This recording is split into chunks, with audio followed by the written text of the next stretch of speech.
Unfortunately, so far we haven't been able to stop the hostilities, but the responsibility for that lies not on the majority for this inability, but on the minority, first and foremost Europe, who continue to escalate the conflict.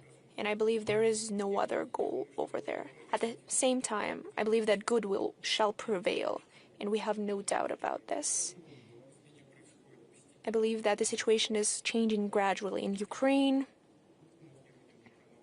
No matter how brainwashed people may get, there are still some shifts in their ideology, and in other parts of the world as well.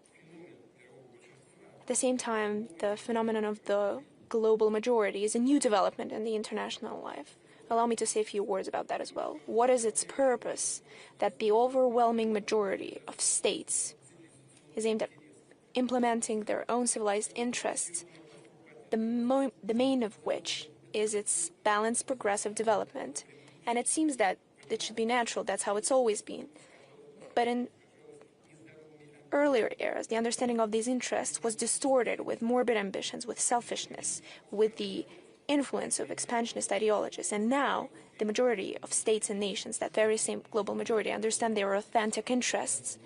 And most importantly, they feel strong and confident enough in order to uphold these interests despite the external pressure. And I should add, by promoting and defending their interests, they're ready to work together with their partners. That is to say, to translate international relations, diplomacy, integration, into the source of growth, progress, and development.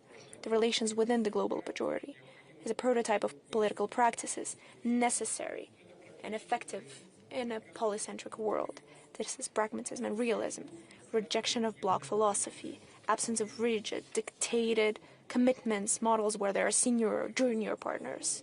And finally, it's the ability to align interests that don't always coincide, but at the same time, they usually don't contradict one another. So the absence of antagonism is the main principle.